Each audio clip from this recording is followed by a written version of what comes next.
جو ایک جج صاحب نے 1993 میں ایک کالم نویس ارشاد احمد حقانی مرحوم کو لکھا تھا۔ جج صاحب لکھتے ہیں، میں ماتحت عدلیہ کا ایک رکن ہوں۔ قانون نے مجھے زندگی اور موت کے فیصلے کرنے کا اختیار دیا ہے۔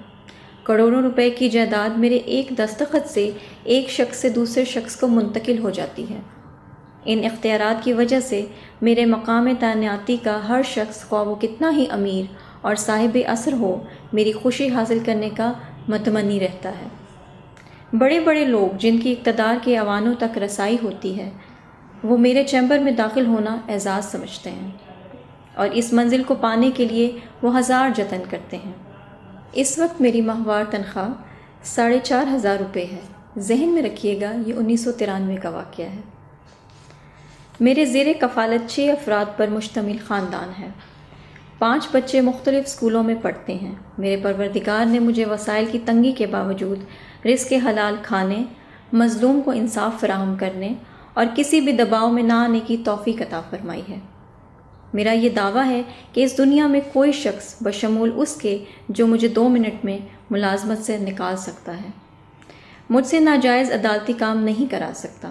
میرے رب نے میرے اور میرے بچوں کو رزق حرام اور اس کو حاصل کرنے کی خواہش اور تمنا تک سے محفوظ رکھا ہے۔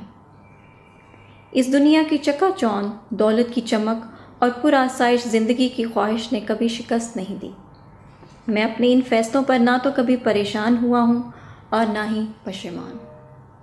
اس دولت کی پجاری دنیا میں اب بھی ایسے جج موجود ہیں جن کے 2 بچے چارپائیاں کم ہونے کی وجہ سے ایک چارپائی پر سوتے ہیں، اور خدا کو حاضر ناظر جان کر سچ بتا رہا ہوں کہ دوسری چارپائی خریدنے کی طاقت نہیں ہے۔ ہم حکومت یا اپنے اعلیٰ افسران کے خوف یا ڈر سے صاف زندگی نہیں گزار رہے، بلکہ روز محشر کے خوف نے لوٹ مار میں ملوث ہونے سے روک رکھا ہے۔ یہ تو رب کریم کا انعام ہے کہ اس تنگ دستی میں بھی روز محشر کا نقشہ یاد رکھا، ورنہ حالات انتہائی مایوس کن ہیں۔ آپ یقین کریں یا نہ کریں، ہر ماہ ایسے دن بھی آ جاتے ہیں کہ جب بیمار بچے کے لیے معمولی دوا خریدنے کے لیے جیب میں 1 روپیہ تک نہیں ہوتا۔ ناظرین کرام، برائی کی جڑ اللہ پر ایمان کی کمزوری اور اللہ کے احتساب سے نہ ڈرنا ہے۔